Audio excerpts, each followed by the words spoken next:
Shalom. ಎಲ್ಲ ನನ್ನ ಪ್ರಿಯ ಮಹೋನ್ನತನಾದ ದೇವರು ನಿಮ್ಮ ಜೊತೆಯಲ್ಲಿದ್ದಾನೆ. ಇವತ್ತು ಒಂದು ಉನ್ನತವಾದಂಥ ಸಂಗತಿ ನಿಮ್ಮ ಸಮ್ಮುಖದಲ್ಲಿ ತರಬೇಕೆಂಬುದಾಗಿ ಬಯಸ್ತಾರೆ. ಅದೇನೆಂದರೆ, ಒಂದು ತಾಯಿ ತಂದೆಗಳಿದ್ರು. ಆ ತಾಯಿ ತಂದೆಗಳಿಗೆ ಒಂದು ಬಾಲಕನಿದ್ದ. ಆ ಬಾಲಕನು ಈಗ ತಾನೇ 18 ಮುಗಿದಿರ್ತದೆ ಇತ್ತೀಚೆಗ. ಆ ಸಮಯದಲ್ಲಿ ಅವನು ಜೈಲ್ ಪಾಲಾಗಿ ಆ ಜೈಲಿನಿಂದ ಅವನಿಗೆ ಜಾಮೀನೇ ಸಿಗದಂತ ಸ್ಥಿತಿ ಬಂದಿರುವಾಗ, ಸುಮಾರು 1 ವಾರ ಆಯಿತು, 2 ತಿಂಗಳ 1 ವಾರ ಆಯಿತು, 2 ವಾರ ಆಯಿತು. ಅವರ ತಂದೆ ತಾಯಿಗಳು ಪಟ್ಟ ಕಷ್ಟ ಅಷ್ಟಿಷ್ಟಲ್ಲ. ಯಾಕಂದ್ರೆ ಬಹು ಭಯಂಕರವಾದಂಥ ನೋವನ್ನು ಆ ತಂದೆ ತಾಯಿಗಳು ಅನುಭವಿಸ್ತಾ ಇದ್ದಾರೆ. ನನ್ನ ಪ್ರಿಯ ಸಹೋದರಿ ಸಹೋದರಿ, ಯಾಕೆ ಹೇಳ್ತಾ ಇದ್ದಾರೆ ಅಂದ್ರೆ, ಈ ವಿಷಯವನ್ನು ನಿಮ್ಮ ಗಮನಕ್ಕೆ, ಈ ತಂದೆ ತಾಯಿಗಳಿಗೆ ಗೊತ್ತಿದೆ ತನ್ನ ಒಂದು ಚಿಕ್ಕ ಮಗನು ಜೈಲಿನಲ್ಲಿ ಜಾಮೀನು ಸಿಗದೆ ವಾರಗಳಾತು, ತಿಂಗಳುಗಳು ಕಳೀತಾ ಇದೆ. ಜೈಲಿನಲ್ಲಿ ಜಾಮೀನು ಯಾಕೆ ಸಿಗ್ತಾ ಇಲ್ಲ ಅಂದ್ರೆ, ಈತನ ಮೇಲೆ ಅನೇಕ ಪ್ರಕರಣಗಳು ಮೊದಲೇ ದಾಖಲಾಗಿದ್ದು, ಆ ಎಲ್ಲಾ ಪ್ರಕರಣಗಳಲ್ಲಿ ಈತನು ಸೇರಿಕೊಂಡಿರ್ತಕ್ಕಂಥ ಆ ಗ್ಯಾಂಗ್ನಲ್ಲಿರ್ತಕ್ಕಂಥ ಎಲ್ಲಾ ಜನರ ಜೊತೆಲಿ ಅವರು ಮಾಡಿರುವ ಎಲ್ಲಾ ಅಪರಾಧಗಳಲ್ಲಿ ಈತನು ಕೂಡ ಸೇರಿಸಿದ್ರು. ಅದಕ್ಕಾಗಿ ಈತನನ್ನು ಅವರ ಜೊತೆಯಲ್ಲಿ ಜೈಲ್ ಪಾಲಾದನು. Praise Lord Jesus. ಗಂಭೀರವಾಗಿ ಹೇಳ್ತಿಲ್ಲ, ಜೈಲ್ ಪಾಲಾಗಿದಷ್ಟೇ ಅಲ್ಲದೆ ತಂದೆ ತಾಯಿಗಳು ಪಟ್ಟು ಕಷ್ಟ, ಅಯ್ಯೋ ವೇದನೆ ಅಷ್ಟಿಷ್ಟಲ್ಲ. ತಂದೆ ತಾಯಿಗೆ ಗೊತ್ತಿರ್ತದೆ ನೋವು. ಆದರೆ ಇಂಥ ಒಂದು ಸಂದರ್ಭದಲ್ಲಿ ಎಷ್ಟು ಮಾಡಿದ್ರು ಕೂಡ ಆತನಿಗೆ ಆತನಿಗೆ ಹೊರಗೆ ಬರತಕ್ಕಂಥ ಅವಕಾಶ ಸಿಗ್ತಾನೆ ಇಲ್ಲ. ಆದರೆ ತಂದೆ ತಾಯಿಗಳು ಸಾಧ್ಯವಾದಷ್ಟು ಶತಪ್ರಯತ್ನ ಮಾಡ್ತಾ ಇದ್ದಾರೆ, ಶತಾಯಗತಾಯ ಪ್ರಯತ್ನ ಮಾಡಿದ್ದಾರೆ. ಆದರೆ ಆ ಮಗನನ್ನು ಹೊರತರಲಿಕ್ಕೆ ಆಗ್ತಾ ಇಲ್ಲ. ಆದರೆ ಆ ಮಗನು, ಪ್ರೈಸ್ ದ ಲಾರ್ಡ್ ಜೀಸಸ್, ಜೈಲಿನಲ್ಲಿ ಕೊರಗುತ್ತಾ ಕೊಳತು ಹೋಗುತ್ತಾ ಬಳಲಿ ಹೋಗಿ ಕಳವಳದಿಂದ, ದಿಗಿಲಿಂದ, ಚಿಂತೆಯಿಂದ ಅವನಲ್ಲಿ ಒಂದು ರೀತಿಯಾದಂಥ ಮನವರಿಕೆ ಉಂಟಾಗಿ ಅವನು ಕಣ್ಣೀರಿಡ್ತಾನೆ. ಬಹಳ ಅದ್ಭುತವಾದಂಥ ಸ್ಟೋರಿ ಇದೆ ಇದು. ನಾವೆಲ್ಲರೂ ಈ ಸ್ಟೋರಿನಲ್ಲಿ ಬಹಳ ಜಾಗ್ರತೆಯಿಂದ ಕೇಳಿಸ್ಕೊಳ್ಳೋಣ. ಯಾಕಂದ್ರೆ ಈತನು ಹೋಗಿದ್ದ ಹೇಗೆ ಜೈಲಿಗೆ ಎಂಬುದಾಗಿ ನಾವು ಈಗ ಇದನ್ನು ಕೇಳಿಸ್ಕೊಂಡು, ತದನಂತರ ಹೇಗೆ ಆ ತಂದೆ ತಾಯಿಗಳಿಗೆ ನಿರೀಕ್ಷೆ ಸಿಕ್ಕಿದೆ, ಆ ಮಗನು ಹೇಗೆ ಆ ತಂದೆ ತಾಯಿಗಳಿಗೆ ಮತ್ತು ಅವರಿಗೆ ನೋಡ್ಲಿಕ್ಕಾಯ್ತು, ಆ ತಂದೆ ತಾಯಿಗಳ ಆ ಸಂತೋಷವನ್ನು, ಆ ಸಮಾಧಾನವನ್ನು, ಆ ತಂದೆ ತಾಯಿಗಳಿಗೆ ಆಗಿರ್ತಕ್ಕಂಥ ಆ ದುಃಖದಿಂದ ಹೇಗೆ ಆತನಿಗೆ ಮುಕ್ತಿ ಸಿಕ್ಕಿದೆ ಎಂಬುದಾಗಿ ನೋಡೋಣ. Price the lord. ಆಮೇಲೆ ಏನಾಯ್ತು, ಈ ಒಂದು ಯುವಕನು ಜೈಲಿನಲ್ಲಿ ಕೊರಗುತ್ತಾ ಇರುವಾಗ ಕೊರಗುತ್ತಾ ಇದ್ದಾನೆ. 1 ವಾರ ಆಗಿದ ಕೂಡಲೇ ಗೊತ್ತಾಗಿಲ್ಲ. 1 ವಾರ 2 ವಾರ ಆದ ಕೂಡಲೇ ಆವಾಗ ಗೊತ್ತಾಯ್ತು ಅವನಿಗೆ, ಈ ಅವನು ಮಾಡಿರ್ತಕ್ಕಂಥ ಅಪರಾಧ ಅವನನ್ನು ಎಷ್ಟು ಪೀಡಿಸ್ತಾ ಇದೆ ಎಂಬುದಾಗಿ. ಆಗ ಆ ಜೈಲಿನಲ್ಲಿದ್ದ ಆ ಬಾಲಕನು, ಅಂದ್ರೆ ಅವನು ಅವಾಗ ತಾನೇ 18 ತುಂಬಿರ್ತದೆ, ಅದಕ್ಕೆ ಅವನಿಗೆ ದೊಡ್ಡವ್ರ ಜೊತೆಲಿ ಜೈಲಲ್ಲಿ ಹಾಕಿರ್ತಾರೆ. ಅವನು ಬಹಳ ಎಳೆ ಯೌವನಸ್ಥನಾಗಿರ್ತಾನೆ, ಬಹಳ ಕೌಲ, ಬಹಳ ಬಿಳಿಯಾಗಿ, ಬಹಳ ಏನಂತಾರೆ, ನಮ್ಮಲ್ಲಿ ಹಿಂದಿನಲ್ಲಿ ಕೌಲ ಅಂತ ಹೇಳ್ತೀವಿ, ಇನ್ನು ನಮ್ಮ ತೆಲುಗುನಲ್ಲಿ ನ್ಯಾತೋಡ್ ಅಂತ ಹೇಳ್ತೀವಿ, ಕುರ್ರೋಡ್ ಅಂತ ಹೇಳ್ತೀವಿ. ಆದರೆ ಈ ತೆಲುಗು ಕನ್ನಡ ಭಾಷೆಯಲ್ಲಿ ಇನ್ನು ಹರಿಯದ ಹುಡುಗ ಅವನು. ಹರಿಯದ ಹುಡುಗ ನಮ್ಮ ಗ್ರಾಮೀಣ ಭಾಷೆಯಲ್ಲಿ ಅಂತ ಹರಿಯದ ಹುಡುಗ ಅವನನ್ನು ಜೈಲಿನಲ್ಲಿ ಹಾಕಿದ ಕೂಡಲೇ ಅವನ ಜೊತೆಲಿ ಸುಮಾರಷ್ಟು ಅವನ ಗುಂಡ ಗ್ಯಾಂಗ್ನಲ್ಲಿದ್ದವರು ಎಲ್ಲ ದೊಡ್ಡವರು, ಬಲ್ತಿದ್ದವರು, ಅನುಭವ ಇದ್ದವರು, ಆ ಜೈಲ್ ಪಾಲಾಗಿ ಅನುಭವ ಇದ್ದವರು, ಇವರೆಲ್ಲ ಮಜಾ ಮಾಡ್ತಾ ಇದ್ರು ಒಳಗೆ. ಆದರೆ ಇವನಿಗೆ ತಂದೆ ತಾಯಿ ತಂಗಿ ಎಲ್ಲರಿಂದ ದೂರವಾಗಿರೋದ್ರಿಂದ ಬಹಳ ಕಣ್ಣೀರಿಡಲು ಆರಂಭ ಮಾಡಿದ. ಆಗ ತಂದೆ ತಾಯಿಗಳು ಕೂಡ ಇವನಿಗೆ ಎಷ್ಟು ನೋವಿದೆ ಅದಕ್ಕಿಂತ ಹೆಚ್ಚಿನ ನೋವು ತಂದೆ ತಾಯಿಗಳಿಗೆ ನೋವಾಗ್ತದೆ. ಒಂದು ದಿವಸ ತಾಯಿ ತಂದೆಗಳು ಜೈಲ್ ಹತ್ರ ಹೋಗಿ ಮಗನೇ ಅಂತೇಳಿ ನೋಡ್ಲಿಕ್ಕೆ ಹೋಗಿರುವಾಗ ಆ ಮಗನು ಆ ತಂದೆ ತಾಯಿಗಳನ್ನು ನೋಡಿ ಹತ್ತಿದ ಕೂಡಲೇ ಆ ತಾಯಿ ಕರಳು ಕಿತ್ಕೊಂಡು ಒಳಗೆ ಚಾಲು ಮಾಡಿಬಿಟ್ಟೆ. ಅಲ್ಲಿ ಏನಂತ ಹೇಳ್ಬೋದು, ಆ ಗಂಡ ಇದ್ದಾನೆ ಪಕ್ಕದಲ್ಲಿ, ನನ್ನ ಮಗ ನನಗೆ ಬೇಕಪ್ಪ, ನೀ ಏನಾರ ಮಾಡು, ನನಗೆ ಗೊತ್ತಿಲ್ಲ, ನನ್ನ ಮಗ ನನಗೆ ಬೇಕೆಂಬುದಾಗಿ ಇವಳು ಆ ಜೈಲ್ ಮುಂದೆ ಅಳ್ಲಿಕ್ಕೆ ಸ್ಟಾರ್ಟ್ ಮಾಡಿಬಿಟ್ಲು. ಅಯ್ಯೋ, ಆಮೇಲೆ ಅನ್ಬಿಡ, ಮಮ್ಮಿ ಇಲ್ಲ ಊಟ ಸರಿ ಇಲ್ಲ ಮಮ್ಮಿ, ಇಲ್ಲಿ ತಿಂಡಿ ಸರಿ ಇಲ್ಲ ಮಮ್ಮಿ ಅಂತ ಅವನು ಹತ್ತು ಕೂಡಲೇ ಈ ತಾಯಿ ಕರಳು ಕಿತ್ಕೊಂಡು ಬಂದು ಅದು ಅಳಾಗತ್ತಳ ಅವಳು, ಮಾಸ್ಟ್ ಅಳಾಗತ್ತಳ ಅವಳು. ಗಂಡನಿಗೆ ಹೇಳಿದ ಒಂದೇ ಮಾತು, ಏನು ಮಾಡ್ತೀವೋ ನನಗೆ ಗೊತ್ತಿಲ್ಲ, ನನ್ನ ಮಗ ನನಗೆ ಬೇಕು ಅಂತೇಳಿ ಗಂಡನಿಗೆ ಭಯಂಕರವಾದಂಥ ಕಿರುಕುಳ ನೀಡಲು ಆರಂಭ ಮಾಡಿದವಳು. ಬಿಡಲಿಲ್ಲ ಅವಳು. ಆಮೇಲೆ ಪಾಪ ಗಂಡ ಅದು ಇದು ಎಷ್ಟೋ ಅವಸ್ಥೆ ಪಡ್ತಾನೆ. ಆವಾಗ ತಂದೆ ತಾಯಿಗಳಾಗಿರುವ ನನ್ನ ಪ್ರಿಯ ಸಹೋದರಿ ಆವಾಗ ಅವರಿಗೆ ದೇವರ ನೆನಪು ಬಂದ. ಅಷ್ಟೊಳಗೆ ದೇವರ ನೆನಪು ಬಂದ. ಈ ಬಾಲಕನ ಹೆಸರು ವಿಮಲ್ ಅಂತೇಳಿ. ಇದು ಛತ್ತೀಸ್ಗಢನಲ್ಲಿ ರಾಯ್ಪುರ್ನಲ್ಲಿ ನಡೆದಿರತಕ್ಕಂಥ ಘಟನೆ. ಇದು ರಾಯ್ಪುರ್ನ ಸಮೀಪದಲ್ಲಿರ್ತಕ್ಕಂಥ ಗ್ರಾಮದಲ್ಲಿರ್ತಕ್ಕಂಥ ಒಂದು ಕುಟುಂಬ. ಇದು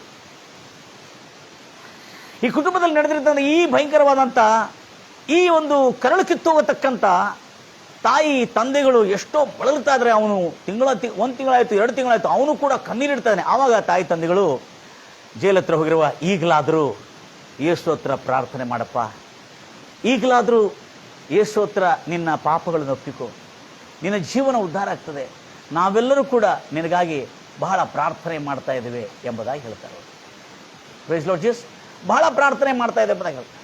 ಆವಾಗ ಅವ್ರು ಏನು ಮಾಡ್ತಾರೆ, ಪ್ರಾರ್ಥನೆಯಲ್ಲಿ ತೊಡಗಿರ್ತಾರೆ. ಆಮೇಲೆ ಆವಾಗ ಅವ್ರಿಗೆ ನೆನಪು, ಆವಾಗಿಂದ ಅವರು ಕೂಡ ಮಜಾಲಿರ್ತಾರೆ. ಯಾರು ತಂದೆ ತಾಯಿಗಳು ಕೂಡ ದೇವರ ಭಯಭಕ್ತಿ ಇಲ್ಲ, ಏನಿಲ್ಲ. ಅವರು ಕೂಡ ಯೇಸು ಕ್ರಿಸ್ತ ನಂಬಿಕೊಂಡು ನಾಮಕಾರ್ಥಕವಾದಂಥ, ಅಂದರೆ ನಾಮಕೆ ವಾಸ್ತೆ ಕ್ರಿಶ್ಚಿಯನ್, ಅವ್ರು ನಿಜವಾದ ಕ್ರೈಸ್ತವರಲ್ಲ. ಆವಾಗ ಈ ಸಂಕಟ ಬಂದಾಗ ಆವಾಗ ಅವರು ದೇವರ ಸೇವಕರ ಸಹಾಯವನ್ನು ಹುಡುಕಿದರು. ಯಾರೋ ಹೇಳಿದ್ರು ಅವ್ರಿಗೆ, ಟಿವಿನಲ್ಲಿ ಬರ್ತೈತೆ ನೋಡ್ರಿ ಅವ್ರದ್ದು ಪ್ರೋಗ್ರಾಮು, ದೇವರ ಸೇವಕರದು ಡಿಜಿಟಲ್ ಮೀಡಿಯಾನಲ್ಲಿ. ಈಗ ನಾವು ಮಾಧ್ಯಮದಲ್ಲೆಲ್ಲ ಬರ್ತಾ ಇದೆ ಯೇಸು ಕ್ರಿಸ್ತನ ಸುವಾರ್ತೆ ಕಾರ್ಯಕ್ರಮಗಳು ಬರ್ತದೆ ನೋಡ್ರಿ, ಅದರೊಳಗೆ ಬರ್ತದೆ. ಅವ್ರು ಅಲ್ಲೇ ಪ್ರೇಯರ್ ಮಾಡ್ತಾರೆ, ನಿಮ್ಗೆ ಏನು ಚಿಂತೆ ಮಾಡಬೇಡ್ರಿ, ಹೋಗಿ ನೋಡ್ತಾ ಇರಂತ ಹೇಳುವ. ಆವಾಗ ಅವರು ಟಿವಿನಲ್ಲಿ ದೇವರ ಸುವಾರ್ತೆ ಬರುವ ಕಾರ್ಯಕ್ರಮವನ್ನು ನೋಡ್ತಾ ಇದ್ರು. ನೋಡ್ತಾ ಇರುವ ಸಮಯದಲ್ಲಿ ಒಂದು ಘಟನೆ ನಡೀತು. ಹೀಗೆ ನೀವು ದೇವರ ಸುವಾರ್ತೆಯನ್ನು ಕೇಳ್ತಾ ಇದ್ರೆ ಈ ಒಂದು ಮಾಧ್ಯಮದ ಮೂಲಕವಾಗಿ, ಅದೇ ರೀತಿಯಲ್ಲಿ ಅವರು ಕೂಡ ಮಾಧ್ಯಮದ ಮೂಲಕವಾಗಿ ಸುವಾರ್ತೆಯನ್ನು ಕೇಳ್ತಾ ಇರುವಾಗ ಏನಾಯ್ತಂದ್ರೆ, ಆ ಸಮಯದಲ್ಲಿ ಆ ಮಾಧ್ಯಮದಿಂದ ಮಾತಾಡ್ತಿರ್ತಕ್ಕಂಥ, ಆ ಮಾಧ್ಯಮದಲ್ಲಿರ್ತಕ್ಕಂಥ ವೇದಿಕೆ ಮೇಲೆ ಮಾತಾಡ್ತಿರ್ತಕ್ಕಂಥ ಆ ದೇವ ಸೇವಕನು ಯೇಸು ಕ್ರಿಸ್ತನ ಸುವಾರ್ತೆಯನ್ನು ಸಾರ್ತಕ್ಕಂಥನು ಪ್ರಾರ್ಥನಾ ಸಮಯದಲ್ಲಿ ಆತನಿಗೆ ದೇವರು ಬಯಲುಗೊಳಿಸಿರ್ತಕ್ಕಂಥ ಸತ್ಯವನ್ನು ಅಲ್ಲಿ ಏನು ಮಾಡ್ತಾನಂದ್ರೆ ಅವ್ರ ಹತ್ರ ವ್ಯಕ್ತಪಡಿಸ್ತಾನೆ. ಯಾರ್ಯಾರು ತಂದೆ ತಾಯಿಗಳು ತನ್ನ ಮಕ್ಕಳು ಜೈಲಿನಲ್ಲಿದ್ದಾರೆ ಎಂಬುದಾಗಿ ಕರಳು ಕಿತ್ತುಕೊಂಡು ಅಳುತ್ತಾ ಇದ್ದಾರೆ, ದುಃಖ ಬಾಧೆಯಿಂದ, ವೇದನೆಯಿಂದ, ವ್ಯಸನದಿಂದ, ಚಿಂತೆಯಿಂದ ಕುಸಿದು ಹೋಗಿದ್ದಾರೆ, ಮುದ್ದಿಯಾಗಿ ಬಿಟ್ಟಿದ್ದಾರೆ, ಆ ತಂದೆ ತಾಯಿಗಳಿಗೆ ಇವತ್ತು ಶುಭವಾರ್ತೆ, ಹಲ್ಲೆಲೂಯಾ ಎಂಬುದಾಗಿ ಆ ಸೇವಕನು ಹೇಳಿರುವಾಗ ಆ ತಂದೆ ಅವಾಗ, ಏನಿದು ನಮ್ಮ ಮಗನು ಜೈಲಿನಲ್ಲಿದ್ದಾನೆ, ಅಯ್ಯೋ ಜೈಲಿನಲ್ಲಿರೋದು ಈತನಿಗೆ ಹೆಂಗೆ ಗೊತ್ತಾಯ್ತು? ಯಾರ್ಯಾರೇ ಇರಲಿ ಆತನ, ಅವರೊಬ್ಬರೇ ಅಲ್ಲ, ಯಾರ ತಂದೆ ತಾಯಿಗಳಿಗೆ ಯಾರ್ಯಾರು ತಮ್ಮ ಮಕ್ಕಳು ಜೈಲಿನಲ್ಲಿದ್ದಾರೋ ಆ ಮಕ್ಕಳಿಗೆ ಇವತ್ತಿಂದ ಬಿಡುಗಡೆ ಉಂಟಾಗಲಿ ಎಂಬುದಾಗಿ ನಾವು ಯೇಸು ನಾಮದಲ್ಲಿ ಅವರಿಗೆ ಶುಭ ಹಾರೈಸುತ್ತಾ ಇದೆ, ಬಿಡುಗಡೆ ಆಗಲಿಕ್ಕೆ ಎಂಬುದಾಗಿ. ಇನ್ನು ಕೆಲವೇ ದಿನಗಳಲ್ಲಿ ಅವರಿಗೆ ಬಿಡುಗಡೆ ಆಗ್ತದೆ ಎಂಬುದಾಗಿ ಹೇಳಿರುವಾಗ ಆ ತಂದೆ ತಾಯಿಗಳಿಗೆ ಅದ್ಭುತವಾದಂಥ ಸಮಾಧಾನ, ಒಂದು ನಿರೀಕ್ಷೆ, ಒಂದು ಧೈರ್ಯ ಆ ತಂದೆ ತಾಯಿಗಳಿಗೆ ಉಂಟಾಯಿತು. ಆಗ ಆ ತಂದೆ ತಾಯಿಗಳು ಆ ಸೇವಕನು ಪ್ರಾರ್ಥನೆ ಮಾಡ್ತಾ ಇರುವ ಸಮಯದಲ್ಲಿ ಅವರು ಕೂಡ ತಲೆಬಾಗಿಸಿ ಆ ಸೇವಕನ ಜೊತೆಯಲ್ಲಿ ಪ್ರಾರ್ಥನೆ ಮಾಡ್ತಾ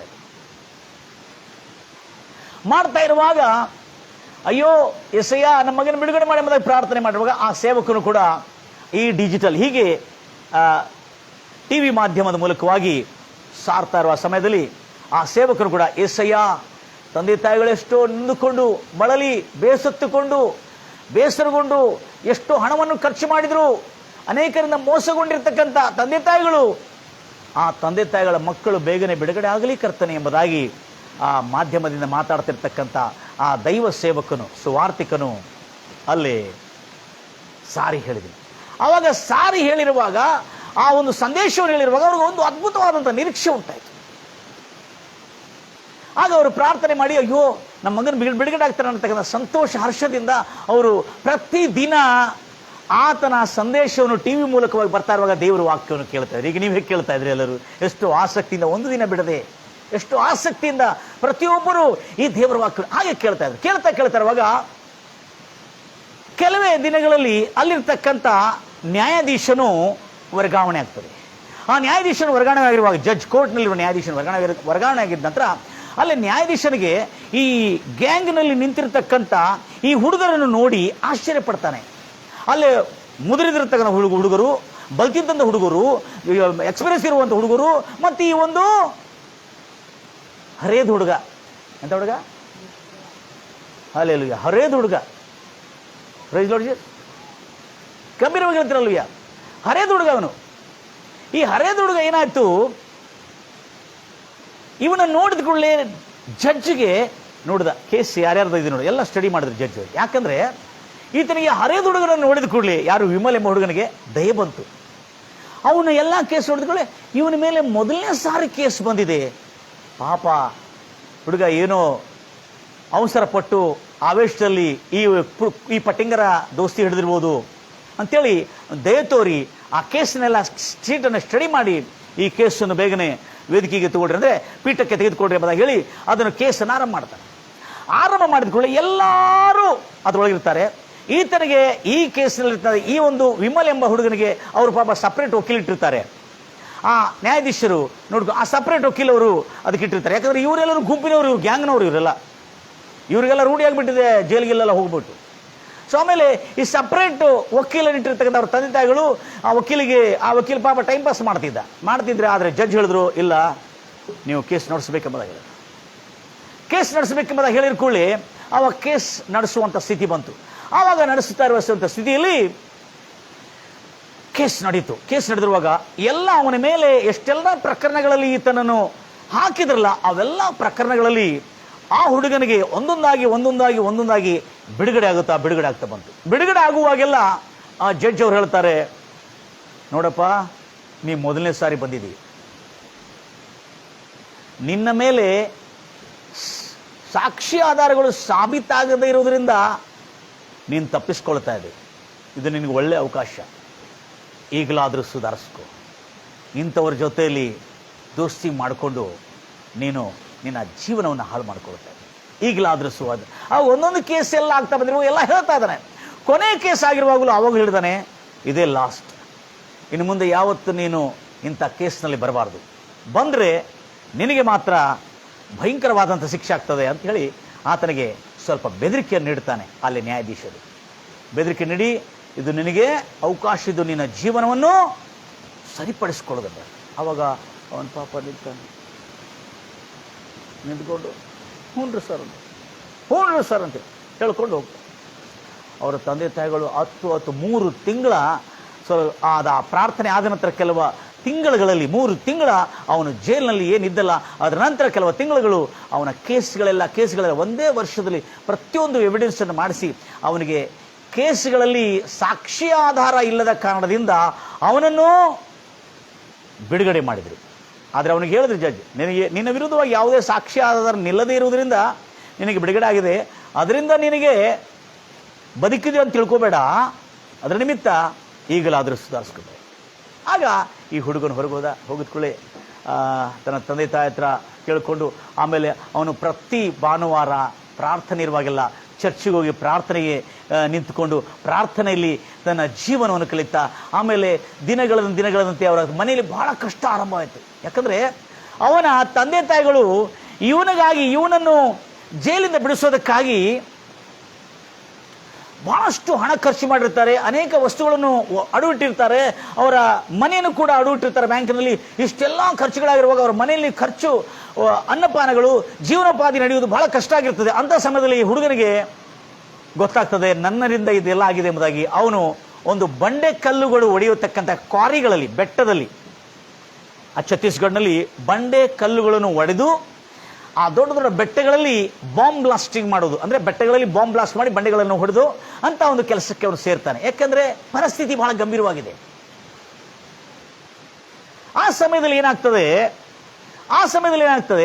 ಇವನು ಆ ಬಂಡೆ ಕಲ್ಲುಗಳು ಹೊಡಿತಕ್ಕಂಥ ಕ್ವಾರಿನಲ್ಲಿ ಕೆಲಸ ಮಾಡ್ತಿರುವಾಗ ಮೇಲೆ ಬಿಸಿಲು, ಕೆಳಗೆ ಬಂಡೆ ಬಿಸಿಯಾಗಿರ್ತದೆ.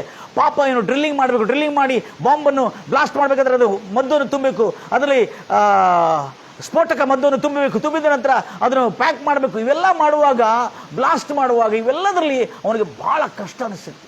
ಎಂಥ ವೇದನೆಪ್ಪ, ಎಂಥ ಸಂಕಟ ಬಂದುಬಿಟ್ಟಿದೆ ನನಗೆ ಅಂದ್ಕೊಳ್ಳು, ಭಾಳಷ್ಟು ಕಣ್ಣೀರಿಡ್ತಿದೆ. ಆದರೆ ಕೆಲಸ ಬೀಳಲಿಕ್ಕಾಗೋದಿಲ್ಲ. ಆವಾಗ ಅಲ್ಲೇ ಆ ಬಿಸಿಲಲ್ಲಿ ಕಣ್ಣುಗಳೆತ್ತಿ, ಏಸಯ್ಯ ನನ್ನ ಪಾಪಗಳು ಕ್ಷಮಿಸಿದಲ್ಲ ಕರ್ತನೆ, ನಾನು ಪಾಪಿ ಕರ್ತನೆ, ಇನ್ನು ಮುಂದೆ ನಾನು ಪಾಪ ಮಾಡ್ತಾ ಇಲ್ಲ, ಪಾಪವನ್ನು ಬಿಟ್ಟು ಬಿಟ್ಟಿದ್ದೇನೆ ಕರ್ತನೆ, ರಾಜಾದಿರಾಜನೇ. ಎಲ್ಲರೂ ನನ್ನ ಜೊತೆಯಲ್ಲಿ ಹಾಗೆ ವೀಕ್ಷಕರಲ್ಲಿ ಇರ್ತೀರಿ.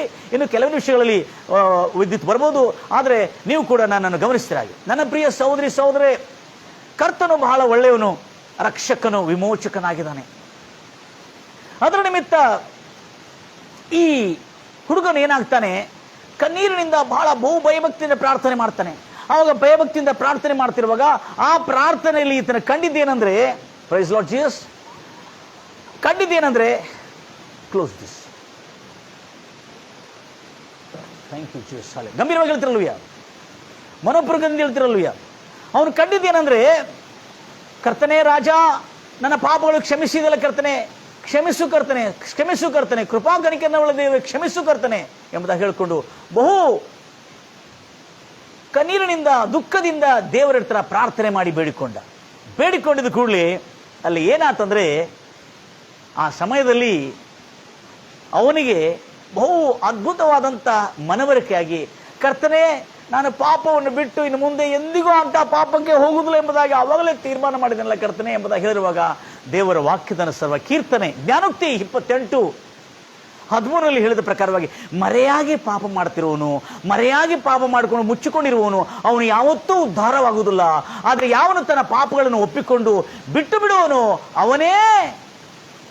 ಅಂಥವನೇ ಉದ್ಧರಿಸಲ್ಪಡುವನು, ದೇವರಿಗೆ ಭಯಭಕ್ತಿ ಉಳ್ಳವನಾಗಿ ನಡೆಯುವನು, ಅವನು ಧನ್ಯನು.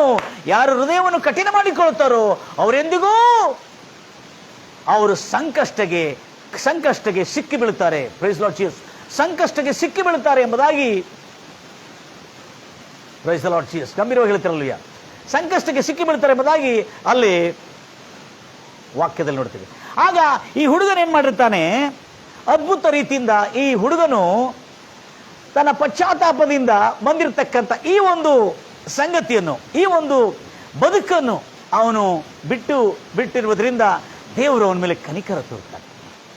ಕನಿಕರ ತೋರಿದ ಕೂಡಲೇ ರಾಯ್ಪುರ್ನಲ್ಲಿ, ಈ ಛತ್ತೀಸ್ಗಢನ ರಾಯ್ಪುರ್ನಲ್ಲಿ ಒಂದು ದೊಡ್ಡ ಮಹಾಸಭಾ ಉಂಟಾಗ್ತದೆ. ಅಂದರೆ ಅಲ್ಲಿ ದೊಡ್ಡ ಕ್ರೈಸ್ತ ಕೂಡಿಕೆಯಲ್ಲಿ ಒಂದು ಮಹಾಸಭೆಯನ್ನು ಏರ್ಪಾటు ಮಾಡಿರ್ತಾರೆ. ಆ ಮಹಾಸಭೆಯಲ್ಲಿ ಅಲ್ಲಿ ಇದೇ ಸೇವಕರು, ಟಿವಿ ಮಾಧ್ಯಮದ ಮೂಲಕವಾಗಿ ಮಾತಾಡತಕ್ಕಂಥ ಸೇವಕರು ಅಲ್ಲಿ ಆ ಮಹಾಸಭೆಯಲ್ಲಿ ಸಂಬೋಧಿಸ್ತಾ ಇರುವಾಗ, ಆ ಸಂಬೋಧನೆಯಲ್ಲಿ ಯೇಸು ಕ್ರಿಸ್ತನ ಪ್ರೀತಿಯ ವಾರ್ತೆಯನ್ನು ಸಾರಿ, ರಕ್ಷಣೆಯ ವಾರ್ತೆಯನ್ನು ಸಾರ್ತಾ ಇರುವಾಗ ಈ ಹುಡುಗನು ಕೂಡ ಅಲ್ಲಿ ಹೋಗಿರುವಾಗ ಈತನ ಸಾಕ್ಷಿ ಇದೆ ಎಂಬುದಾಗಿ ಹೇಳ್ತಾನೆ. ಆಗ ಈ ವಿಮಲ್ ಎಂಬ ಹುಡುಗನು ಆ ವೇದಿಕೆ ಮೇಲೆ ಹೋಗಿ ಸಾಕ್ಷಿ ಹೇಳ್ತಾನೆ. ತಾನು ಜೈಲಿನಲ್ಲಿದ್ದಾಗ ಹೀಗೆಲ್ಲ ನಡೀತು. ಆಮೇಲೆ ಈ ನಮ್ಮ ಸೇವಕರು, ಈಗ ಈ ವೇದಿಕೆ ಮೇಲೆ ಬೋಧಿಸಿರುವ ಸೇವಕರು ಟಿವಿ ಮಾಧ್ಯಮದ ಮೂಲಕವಾಗಿ ಹೇಳಿದ್ರು, ಈಗೋ ನಿಮ್ಮ ಮಕ್ಕಳು ಜೈಲಿನಲ್ಲಿದ್ದಾರೆ, ದೇವರು ಇವತ್ತು ನಿಮ್ಮ ಮಕ್ಕಳನ್ನು ಬಿಡುಗಡೆ ಮಾಡುವ ಕಾರ್ಯಗಳನ್ನು ಎಲ್ಲ ಸಿದ್ಧಪಡಿಸಿದ್ದಾನೆ, ಇನ್ನು ಮುಂದೆ ಬಹಳ ಬೇಗನೆ ನಿಮ್ಮ ಮಕ್ಕಳು ಬಿಡುಗಡೆ ಆಗ್ತಾರೆ ಎಂಬುದಾಗಿ ಇವರು ಪ್ರವಚನಾತ್ಮಕವಾಗಿ ಹೇಳಿರುವುದರಿಂದ ನನಗೆ ಆ ಕೆಲವೇ ದಿನಗಳಲ್ಲಿ ಒಳ್ಳೆ ನ್ಯಾಯಾಧೀಶರು ಬಂದು ಈ ರೀತಿಯಾಗಿ ನಾನು ಬಿಡುಗಡೆಗೆ ಬಂದಿದ್ದೇನೆ, ಮತ್ತು ಹೀಗೆ ನಾನು ಕೆಟ್ಟವರ ಸಾವಾಸವನ್ನು ಹಿಡ್ಕೊಂಡು ದೋಸ್ತಿ ಮಾಡಿಕೊಂಡು, ನಾನು ಸ್ನೇಹಿತರನ್ನು ಮಾಡಿಕೊಂಡು, ನಾನು ಸ್ವಲ್ಪ ಓದಿ ಬರೆದಿರ್ತಕ್ಕಂಥ ನನಗೆ ಯಾವ ಕೆಲಸ ಸಿಗದೇ ಇರುವುದರಿಂದ ನಾನೀಗ ಕ್ವಾರಿನಲ್ಲಿ ಕೆಲಸ ಮಾಡ್ತಾ ಇದ್ದೇನೆ, ಬಹಳ ಕಷ್ಟ ಆಗ್ತಾ ಇದೆ ಎಂಬುದಾಗಿ ಹೇಳ್ತಾ ಇರುವಾಗ ಆಗ ಅಲ್ಲಿರ್ತಕ್ಕಂಥ ಆ ವೇದಿಕೆ ಮೇಲೆ ನಿಂತಿರ್ತಕ್ಕಂಥ ಸೇವಕನು ಆತನ ತಲೆ ಮೇಲೆ ಕೈ ಇಟ್ಟು ಪ್ರಾರ್ಥನೆ ಮಾಡ್ತಾನೆ. ಏನಂತ ಹೇಳ್ಕೊಂಡು, ಗಂಭೀರವಾಗಿ ಹೇಳ್ತಿಲ್ಲ, ತಲೆ ಮೇಲೆ ಕೈ ಇಟ್ಟು ಪ್ರಾರ್ಥನೆ ಮಾಡ್ತಾನೆ, ಕರ್ತನೇ ಈತನನ್ನು ಆಶೀರ್ವದಿಸು, ಈತನ ಭವಿಷ್ಯವನ್ನು ಉಜ್ವಲಕರವಾಗಿ ರೂಪಿಸಿ ಎಂಬುದಾಗಿ ಆಶೀರ್ವಚನಗಳನ್ನು ಆ ಸೇವಕನು ಆ ಒಂದು ಮಾನಸಾಂತರ ಮನಸ್ಸು ತಿರುಗಿಕೊಂಡು ಸನ್ಮಾರ್ಗಕ್ಕೆ ಬಂದಿರತಕ್ಕಂಥ ಆ ಬಾಲಕನ ಮೇಲೆ ಕೈ ಇಟ್ಟು ಪ್ರಾರ್ಥನೆ ಮಾಡ್ತಾನೆ.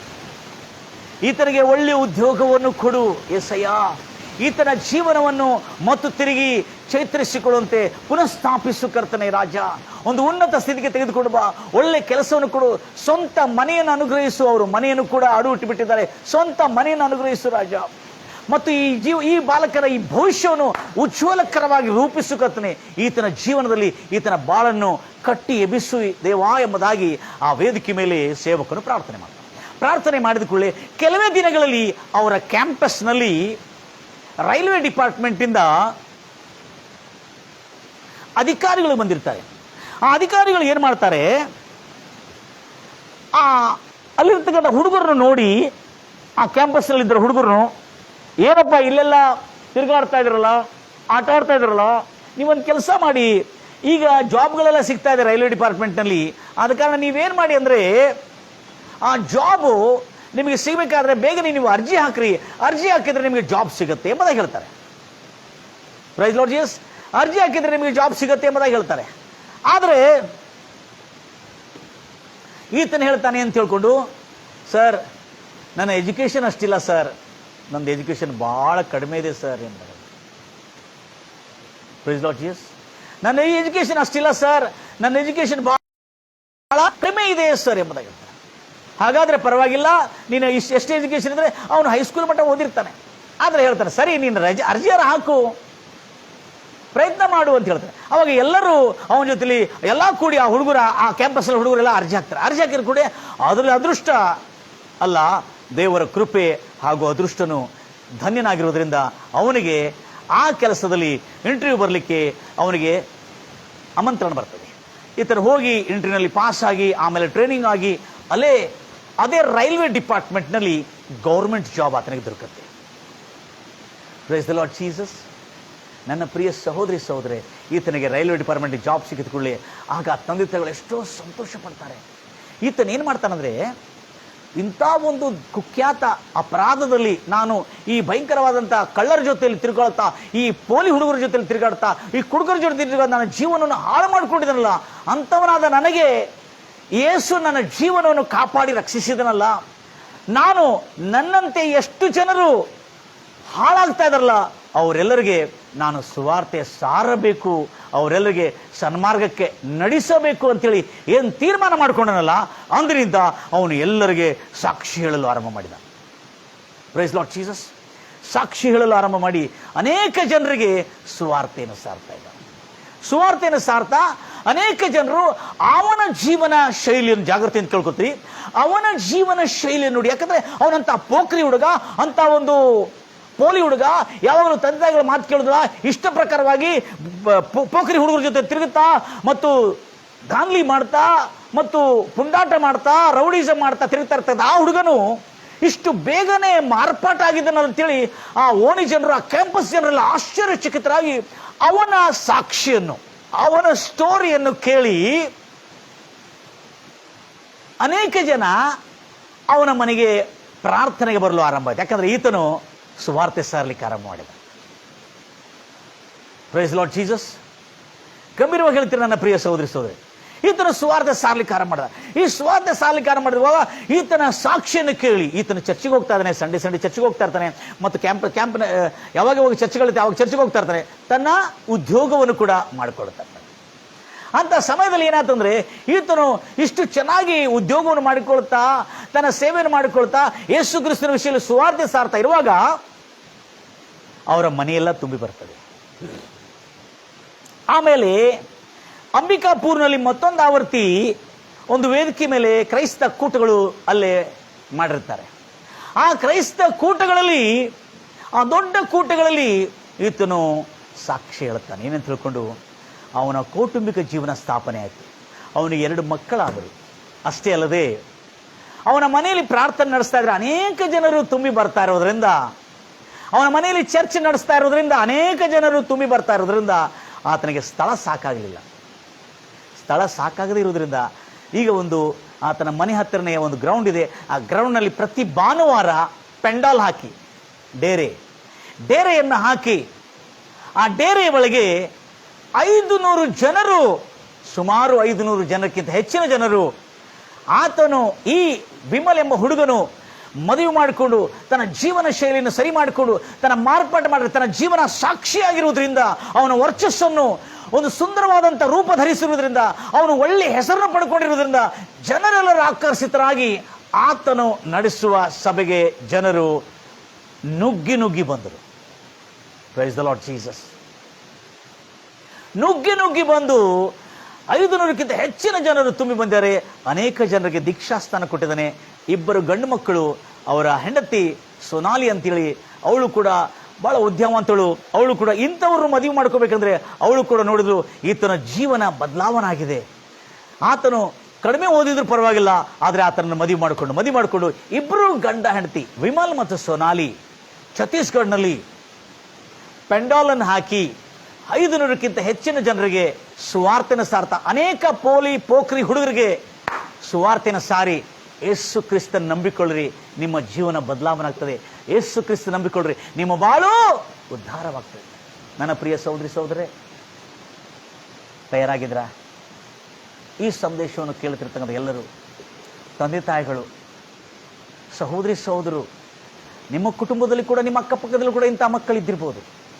ಯೇಸು ಅಂಥ ಮಕ್ಕಳನ್ನು ದೇವರು ರಕ್ಷಿಸ್ತಾನೆ, ಕಾಪಾಡ್ತಾನೆ, ಬಿಡುಗಡೆ ಕೊಡ್ತಾನೆ. ಅಂಥವರ ಜೀವನವನ್ನು ರೂಪಾಂತರಿಸಿ ಒಂದು ನೂತನವಾದಂಥ ಜೀವನವನ್ನು ಅವರಿಗೆ ಪ್ರಸಾದಿಸುತ್ತಾನೆ. ಗಂಭೀರವಾಗಿ ಹೇಳ್ತಾರಲ್ಲ.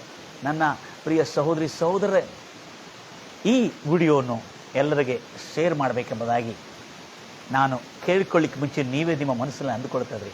ಹೀಗೆ ಅನೇಕರ ಜೀವನದಲ್ಲಿ ಯೇಸು ಕ್ರಿಸ್ತನು ಮಾಡಿರತಕ್ಕಂಥ ಅದ್ಭುತ ಕಾರ್ಯಗಳು, ಅವರಲ್ಲಿ ಮನವರಿಕೆ ಬಂದು ಮಾರ್ಪಾಟಾಗಿರ್ತಕ್ಕಂಥದ್ದು, ಎಂಥ ರೋಗಿಗಳು ಗುಣವಾಗಿರ್ತಕ್ಕಂಥದ್ದು, ವಿಚಿತ್ರವಾದಂಥ ವಿಷಯಗಳು, ನಿಜ ನಡೆದಿರ್ತಕ್ಕಂಥ ಸಾಕ್ಷಿಗಳು ನಿಮ್ಮ ಮಧ್ಯದಲ್ಲಿ ತರ್ತಾನೆ.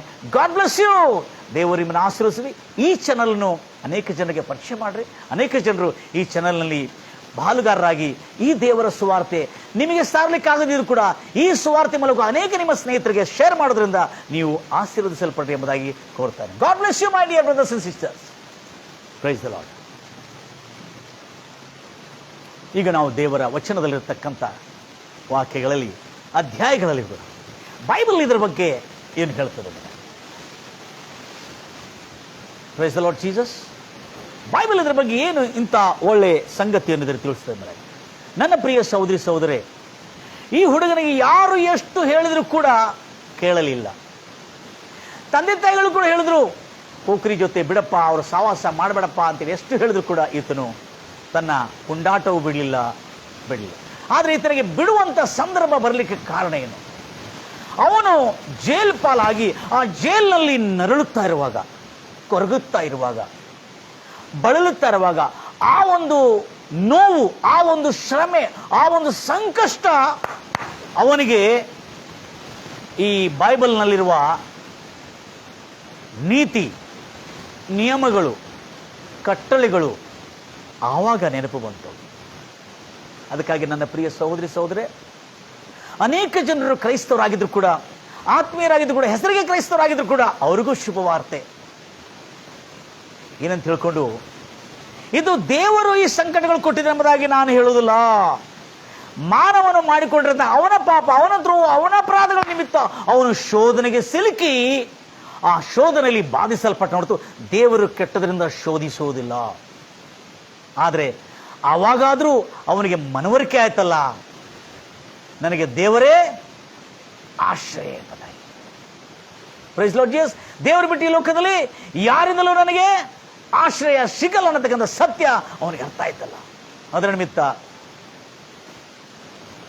ಕೀರ್ತನೆ 119, 71 ಹಾಗೂ 72 ದಯಮಾಡಿ ಈ ವಾಕ್ಯವನ್ನು ಕೇಳಿ. ಅವನು ನೋಡ್ರಿ, ಇಲ್ಲಿ ಒಂದು ಭಕ್ತನಾದ ದಾವೀದನು ತನ್ನ ಜೀವನದಲ್ಲಿ ಅನೇಕ ಸಾರಿ ದೇವರಿಗೆ ಎಷ್ಟೋ ಭಯಭಕ್ತಿ ಉಳ್ಳವನಾಗಿ ನಡ್ಕೊಳ್ತಾ ಇರುವಾಗಲೂ ಆತನು ಕೆಲವು ಸಾರಿ ದೇವರ ನ್ಯಾಯ ಪ್ರಮಾಣಗಳಿಗೆ ಹೆಚ್ಚಾಗಿ ಗಮನ ಹರಿಸದೆ ಅದನ್ನು ನಿರ್ಲಕ್ಷ್ಯ ಮಾಡ್ತಿರ್ತಕ್ಕಂಥ ಕೆಲವು ಸಾರಿ ಅವನು ಅದನ್ನು ಅನುಭವಿಸಿರುವಾಗ ಅದನ್ನೇ ಬರೀತಾ ಇದ್ದಾನೆ.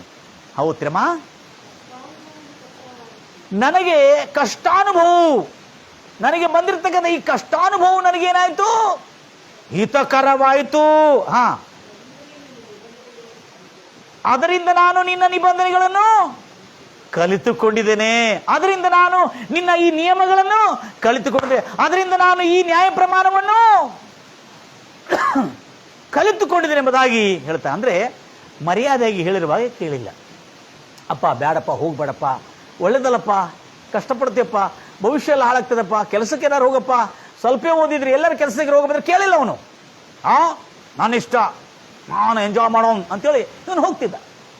ಆದರೆ ತಂದೆ ತಾಯಿಗಳು ಎಷ್ಟು ಜೀವನವನ್ನು ಸುಧಾರಿಸ್ಕೊಂಬುದಾಗಿ ಎಷ್ಟು ಮೌಲ್ಯಗಳನ್ನು ಕಲಿಸ್ಕೊಟ್ಟಿದ್ರು ಕೂಡ ಅವನು ಸುಧಾರಿಸ್ಕೊಳ್ತಾ ಇಲ್ಲ. ಆದರೆ ಯಾವಾಗ ಅವನಿಗೆ ಸಂಕಷ್ಟ ಬಂದಿತ್ತು, ಯಾವಾಗ ಜೈಲ್ ಪಾಲನಾಗಿದ್ನು, ಆವಾಗ ಅವನಿಗೆ ಅರ್ಥ ಆಯ್ತು, ಅಯ್ಯೋ ನಮ್ಮ ತಂದೆ ತಾಯಿಗಳು ಈ ದೇವರ ವಾಕ್ಯಾನುಸಾರವಾಗಿ ಈಗಲಾದರೂ ಸುಧಾರಿಸ್ಕೊ ಎಂಬುದಾಗಿ ಹೇಳಿರುವಾಗ ನಾನು ಕೇಳಿಲ್ಲ. ಆವಾಗ ಕಷ್ಟಾನುಭವದಿಂದ ಅವನು ದೇವರ ವಾಕ್ಯ, ಈ ನೀತಿ ನಿಯಮಗಳಿಗೆ ಅವನು ಶರಣಾಗತನಾದ. ಅವಾಗ ಹೇಳ್ತಾ ಇದ್ದ ನೋಡಿ, ಏನಂತ ಹೇಳಿ ಓದ್ರಿ, ಕಷ್ಟಾನುಭವಗಳು ನನಗೆ ಹಿತಕರವಾಯಿತು, ಅದರಿಂದ ನಿನ್ನ ನಿಬಂಧನೆಗಳನ್ನು, ಅದರಿಂದ ನಿನ್ನ ನಿಯಮಗಳನ್ನು, ಅದರಿಂದ ನಿನ್ನ ಜೀವನದ ಮೌಲ್ಯಗಳನ್ನು, ನೀತಿಯನ್ನು ನಾನು ಕಲಿತುಕೊಂಡಿದ್ದೇನೆ. ಎಸಯ್ಯ, ನೀನು ನಿನ್ನ ಬಾಯಿಂದ ಬಂದಿರತಕ್ಕಂಥ ಆ ನ್ಯಾಯ ಪ್ರಮಾಣವು, ಆ ಒಂದು ಧರ್ಮಶಾಸ್ತ್ರವು ಸಾವಿರಾರು ಬೆಳ್ಳಿ ಚಿನ್ನ ನಾಣ್ಯಗಳಕ್ಕಿಂತಲೂ ನನಗೆ ಅತಿ ಪ್ರಿಯವೂ ಅಮೂಲ್ಯವಾಗಿದೆ ಎಂಬುದಾಗಿ ಆಗ ಭಕ್ತನಾದ ದಾವೀದನು ಹೇಗೆ ಗ್ರಹಿಸಿದನು, ಅದೇ ರೀತಿಯಲ್ಲಿ ಈ ಯುವಕನು ಆ ಸತ್ಯವನ್ನು ಗ್ರಹಿಸಿದ. Praise the Lord Jesus. ನನ್ನ ಪ್ರಿಯ ಸಹೋದರಿ ಸಹೋದರೇ, ಮತ್ತೆ ಮುಂದುವರಿತ್ರಮ್ಮ, ಕಂಟಿನ್ಯೂ ಪ್ಲೀಸ್. ಹೌದು, ಕರ್ತನ ನಾಮಕ್ಕೆ ಮಹಿಮುಂಟಾಗಲಿ. ಇವನಿಗೆ ಯಾವಾಗ ಕಷ್ಟಾನುಭವ ಆಯಿತು, ಯಾವಾಗ ಸಂಕಟಗಳು ಬಂತು, ಆವಾಗ ಇವನಿಗೆ ಮನವರಿಕೆ ಆಯಿತು, ಭಾಳ ದೊಡ್ಡ ತಪ್ಪು ಮಾಡಿಬಿಟ್ಟಿನಪ್ಪ, ಇಂಥ ಪೋಲಿ ಹುಡುಗರ ಜೊತೆ ಸಹವಾಸ ಮಾಡಿ ನಾನು ಎಂಥ ಒಂದು ದೊಡ್ಡ ಅನಾಹುತ ಮಾಡ್ಕೊಂಡು ಬಿಟ್ಟಿದ್ದೀನಿ ಎಂಬುದಾಗಿ ತನ್ನ ತಪ್ಪನ್ನು ಸಂಪೂರ್ಣವಾಗಿ ತಿಳಿದುಕೊಂಡು ಬಿಟ್ಟನಿದ್ದನು. Price Lord Jesus. ತನ್ನ ಸಂಪನ್ನು ಸಂಪೂರ್ಣವಾಗಿ ತಿಳಿದುಕೊಂಡು ಬಿಟ್ಟು ಮನವರಿಕೆಯಾಗಿ ಪಶ್ಚಾತ್ತಾಪಪಟ್ಟು ಜೈಲಿನಲ್ಲಿ ತನ್ನ ಹೃದಯವನ್ನು ದೇವರಿಗೆ ಸಮರ್ಪಿಸಿದ.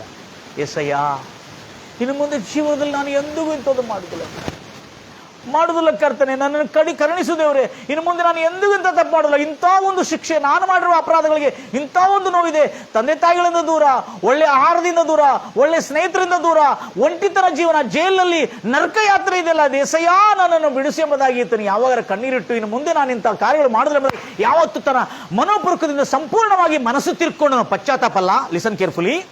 ಭಾಳ ಜನ ಪಶ್ಚಾತ್ತಾಪ ಪಡ್ತಾರೆ, ಆದರೆ ಮನಸ್ಸು ತಿರ್ಕೊಳ್ಳೋದಿಲ್ಲ, ಮತ್ತೆ ಅದೇ ಬುದ್ಧಿ ಇರ್ತದೆ, ಹೊರಗೆ ಬರಲಿ ಮಾಡ್ತೀನಿ ಅಂತ ಹೇಳ್ತಾನೆ.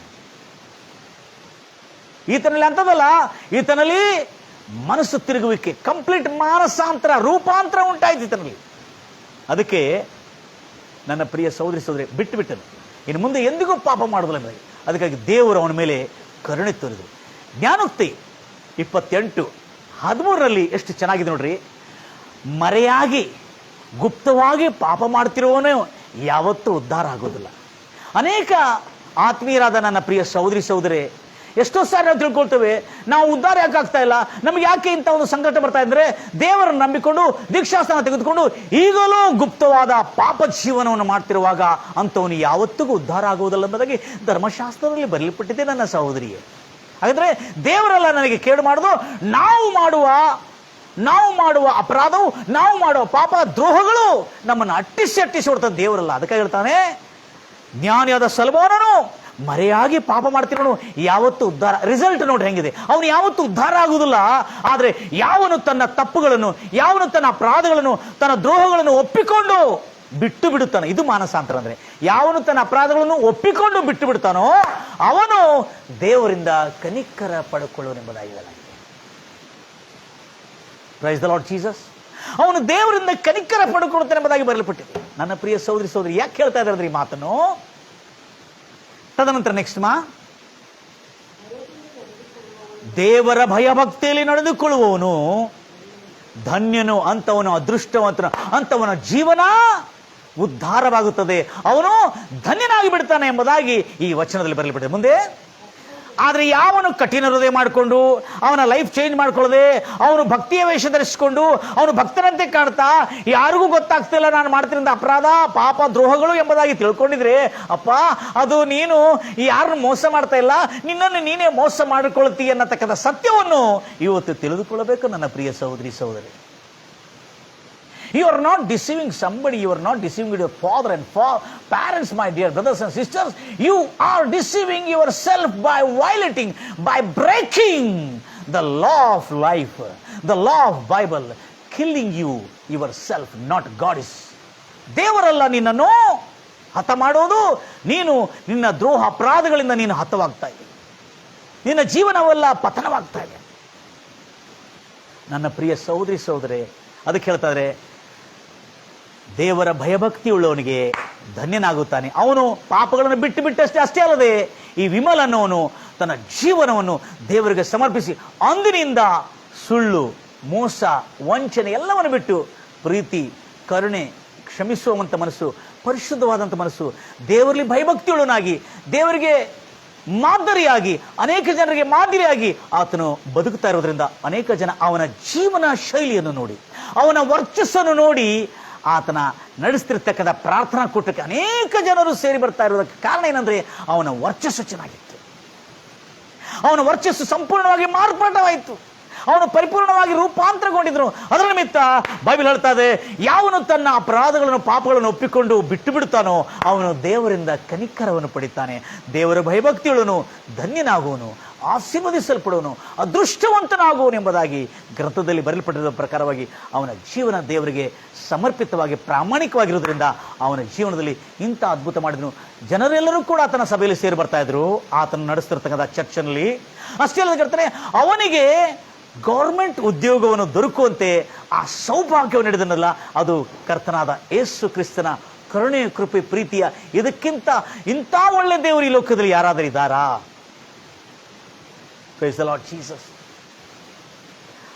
ಆ ಬಾಲಕನು ಸಂಪೂರ್ಣವಾಗಿ ದೇವರ ಸಮರ್ಪನಾಗಿ ಆತನಿಗೆ ಜಾಬ್ ಸಿಕ್ಕಿದ ಮೇಲೆ ಒಳ್ಳೆ ಸಂಬಂಧ ಅವರ ತಂದೆ ತಾಯಿಗಳು ನೋಡಿದ್ರು. ಸೊನಾಲಿ ಎಂಬ ಹುಡುಗಿಯನ್ನು, ಆ ಸೊನಾಲಿ ಎಂಬ ಹುಡುಗಿಯನ್ನು ಮದುವೆ ಮಾಡಿಸಿ ಅವರಿಗಿಬ್ಬರು ಒಳ್ಳೆ ಮಕ್ಕಳು, ಪುಷ್ಟರಾದ ಮಕ್ಕಳು. ಈಗ 500ಕ್ಕಿಂತ ಹೆಚ್ಚಿನ ಜನರು ಸಭೆಯಲ್ಲಿ ಸೇರಿ ಬರ್ತಿರ್ತಕ್ಕಂಥ ಸಭೆ ನಡೆಸ್ತಾ ಇದ್ದಾನೆ. ಅದ್ಭುತವಾಗಿ ಅವರ ಸಭೆಯನ್ನು ದೇವರು ಆಶೀರ್ವದಿಸ್ತಾರೆ. ನನ್ನ ಪ್ರಿಯ ಸಹೋದರಿ ಸಹೋದರಿ, ನೀನು ನನ್ನ ಮಾತುಗಳನ್ನು ಕೈಗೊಂಡು ನಡೆಯುವುದಾದರೆ ನಿನ್ನನ್ನು ಎಲ್ಲ ಜನಾಂಗಗಳಿಗಿಂತಲೂ ಉನ್ನತ ಸ್ಥಿತಿಗೆ ನಾನು ತರ್ತೀನಿ. Praise the Lord Jesus.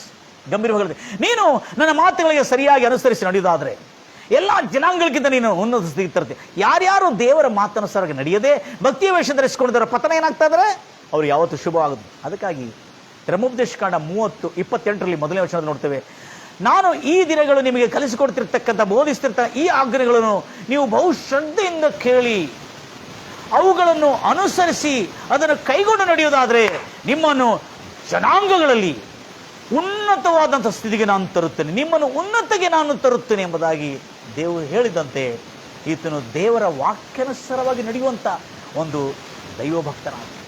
ಬಹಳ ಜನ ಏನು ಮಾಡ್ತಾರೆ ಗೊತ್ತಿದೆ, ದೇವರ ಕೃಪೆ ಇದೆ ಅಂತೇಳಿ ಇವರು ಈ ಕಳ್ಳ ಭಕ್ತರಿರ್ತಾರಲ್ಲ, ಕಳ್ಳ ಭಕ್ತರು, ಅವರು ಏನ್ ತಿಳ್ಕೊತಾರೆ, ಯಾರು ನೋಡ್ತಾ ಇಲ್ಲ ಅಂತ ಹೇಳ್ತಾರೆ.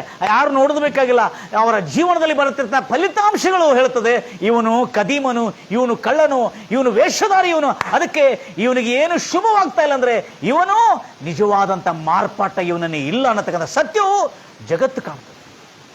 ಅದಕ್ಕೆ ಬೈಬಲ್ ಹೇಳ್ತಾ ಇದೆ, ಯೇಸು ಕ್ರಿಸ್ತನು ಹೇಳ್ತಾನೆ, ಗುಪ್ತವಾಗಿ ಏಕಾಂತ ಪ್ರಾರ್ಥನೆಯಲ್ಲಿ ತಂದೆ ಹತ್ರ ಪ್ರಾರ್ಥನೆ ಮಾಡಿರುವಾಗ ದೇವರು ಬಹಿರಂಗವಾಗಿ ಅವರಿಗೆ ಪ್ರತಿಫಲವನ್ನು ಕೊಡ್ತಾರೆ.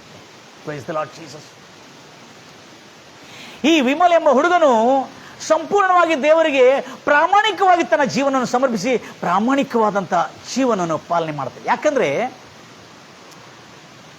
ಬಹಳ ಜನ ಏನ್ ಮಾಡ್ತಾರೆ, ನ್ಯಾಯ ಪ್ರಮಾಣಗಳನ್ನು ಅನುಸರಿಸಿದ್ರೆ ನಮಗೆ ರಕ್ಷಣೆ. ಹಲೋ, ಯೇಸು ಕ್ರಿಸ್ತನ ಕರುಣೆ ಕೃಪೆಯಿಂದ ರಕ್ಷಣೆ ಹೊಂದಿದ್ದೇವೆ. ನಾವು ರಕ್ಷಣೆ ಹೊಂದಿದ ನಂತರ ನ್ಯಾಯ ಪ್ರಮಾಣ ಅನುಸಾರ ನಡಿಬಾರ್ದು ಅಂತ ಹೇಳಿಲ್ಲ ಅಲ್ಲೇ.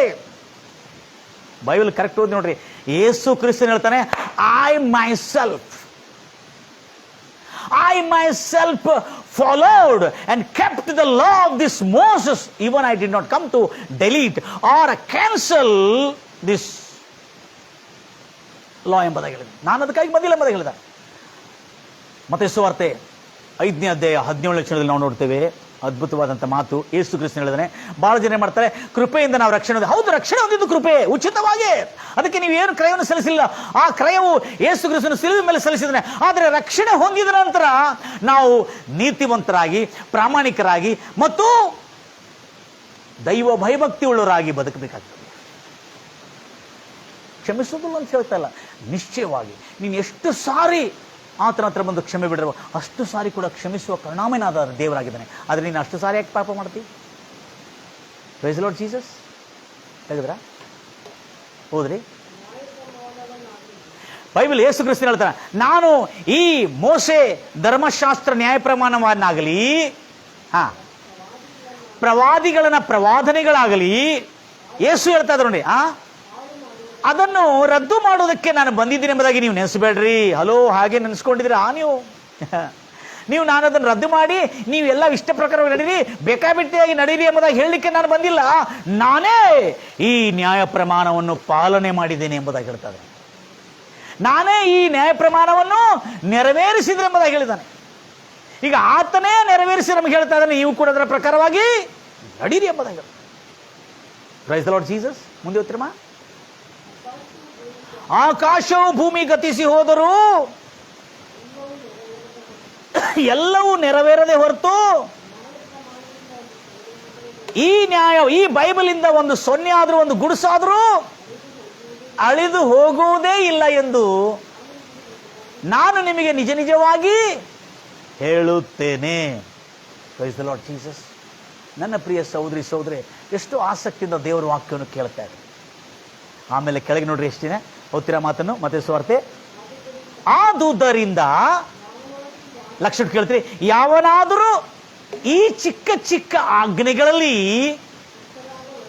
ಚಿಕ್ಕದಾದ ಒಂದನ್ನು ಮೀರಿ, ಯಾವನಾದರೂ ಈ ಚಿಕ್ಕ ಚಿಕ್ಕ ಆಜ್ಞೆಗಳಲ್ಲಿ ಒಂದನ್ನು ಮೀರಿ ಹಾಗೆ ಮೀರುವಂತೆ ಬೋಧಿಸುತ್ತಾನೋ ಅವನು ದೇವರ ರಾಜ್ಯ ಶ್ರೇಷ್ಠವಾಗುವುದಿಲ್ಲ, ನೀಚನೆಂದೆನಿಸಲ್ಪಡುತ್ತಾನೆ.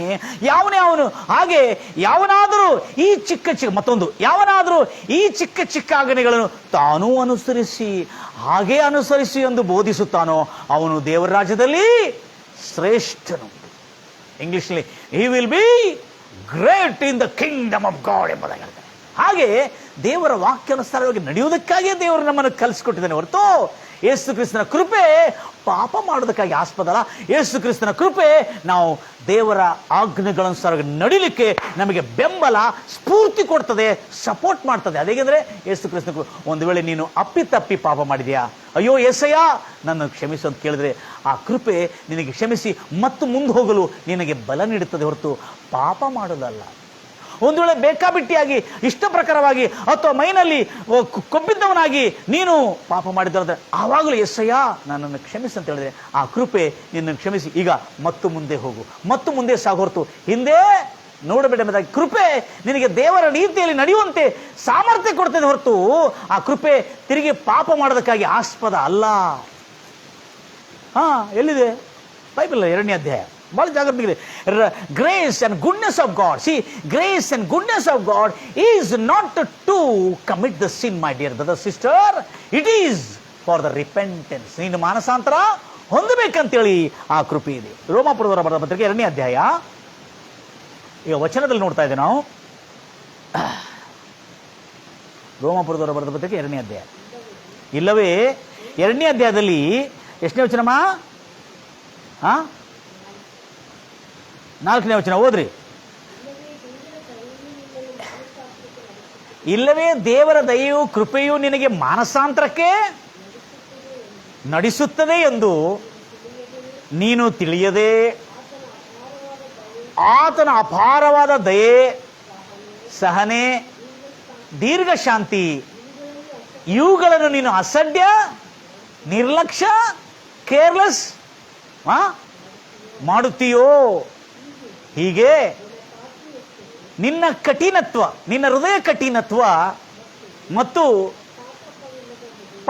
ಮತ್ತು ಮಾನಸಾಂತರ ಇಲ್ಲದ ಹೃದಯವು ಉಗ್ರತೆ ದಿನಕ್ಕಾಗಿಯೂ ಆ ತೀರ್ಪಿನ ದಿನಕ್ಕಾಗಿ ನೀವು ಆ ಒಂದು ಭಯಂಕರವಾದಂತ ಅಗ್ನಿಗುಂಡಕ್ಕಾಗಿ ನೀನು ನಿನ್ನನ್ನು ಸಿದ್ಧಪಡಿಸಿಕೊಳ್ತಾ ಇದ್ದೀ.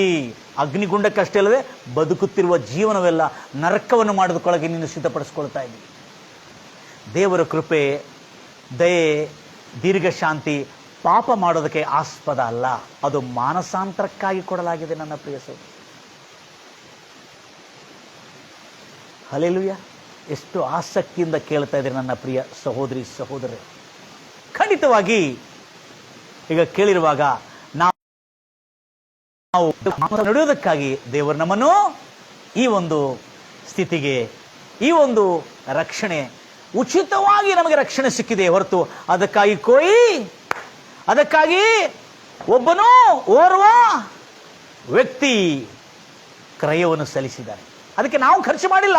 ಆದರೆ ಕೊಟ್ಟಿರ್ತಕ್ಕಂಥ ಕ್ರಯೆ ಸ್ವಯಂ ಭೂಮಿ ಆಕಾಶಗಳಿಗೆ ಒಡೆಯನು, ಪರಮಾತ್ಮ, ಸರ್ವೇಶ್ವರನು, ದೇವರಾಗಿರ್ತಕ್ಕಂಥ ಆತನ ಮಗನಾಗಿರುವ ಯೇಸು ಕ್ರಿಸ್ತನೇ ಈ ಲೋಕಕ್ಕೆ ಬಂದು ಆ ಭಯಂಕರವಾದಂಥ, ಆ ಘನಘೋರವಾದಂಥ ಶಿಲುಬೆ ಮರಣವನ್ನು ಅನುಭವಿಸಿ ರಕ್ತ ಪ್ರೋಕ್ಷಿಸಿ ನಮಗೆ ತಾನು ಆ ಕ್ರಯವನ್ನು ಕೊಟ್ಟು ನಮಗೆ ಉಚಿತವಾಗಿ, ಆದರೆ ಆತನ ಉಚಿತವಾಗಿಲ್ಲ, ಆತನದಕ್ಕೆ ಕ್ರಯವನ್ನು ಸಲ್ಲಿಸ್ತಾನೆ, ಆದರೆ ಅದು ನಮಗೆ ಉಚಿತವಾಗಿ ಕೊಡಲಾಗಿದೆ ಅಂತೇಳಿ ಅದನ್ನು ಅಸಡ್ಡೆ ಮಾಡಬಾರ್ದು ನನ್ನ ಪ್ರಿಯ ಸಹೋದರಿ ಸಹೋದರಿ.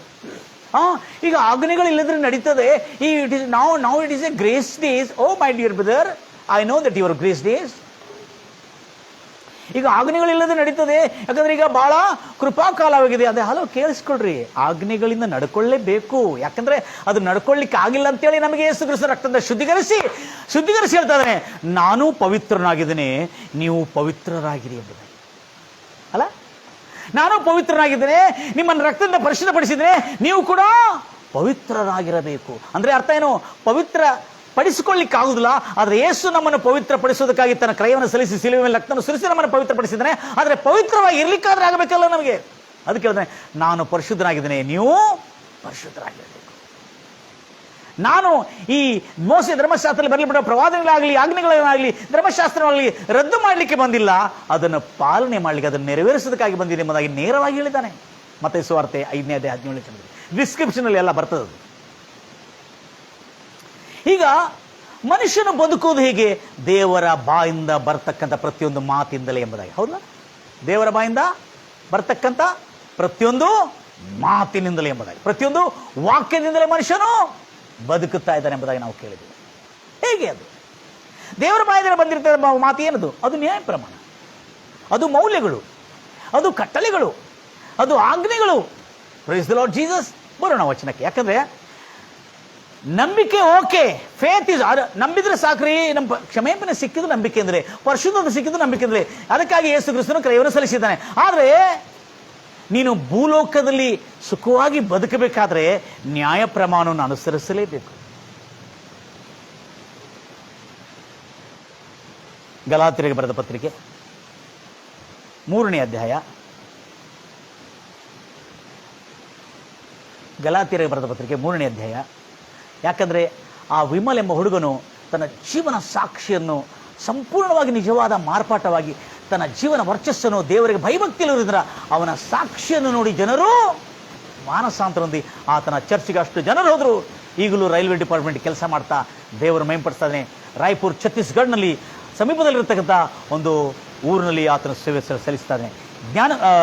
ಗಲಾತ್ಯರಿಗೆ ಬರೆದ ಪತ್ರಿಕೆ 3ನೇ ಅಧ್ಯಾಯದಲ್ಲಿ ಸ್ಪಷ್ಟವಾಗಿ ಬರಲ್ಪಟ್ಟಿದೆ ನೋಡಿ. Faith, I know faith, I know faith, faith is okay. ಆದರೆ faith okay, but you need to keep the commandment also. ಓದ್ತಿರಿ ಈ 3ನೇ ಅಧ್ಯಾಯ 11ನೇ ವಚನವನ್ನು ಓದ್ತಿರಿ. ನ್ಯಾಯ ಪ್ರಮಾಣದಿಂದ ಯಾವನು ದೇವರ ಸನ್ನಿಧಿಯಲ್ಲಿ ನೀತಿವಂತನಾಗಿ ಎನಿಸಲ್ಪಡುವುದಿಲ್ಲ. ನ್ಯಾಯ ಪ್ರಮಾಣಗಳು ಅನುಸರಿಸುವುದನ್ನು ಯಾರು ದೇವರ ಸನ್ನಿಧಿಯಲ್ಲಿ ನೀತಿವಂತನಾಗಿ ಎನಿಸಲ್ಪಡುವುದಿಲ್ಲ. ಆದರೆ ಅದು ಸ್ಪಷ್ಟವಾಗಿದೆ.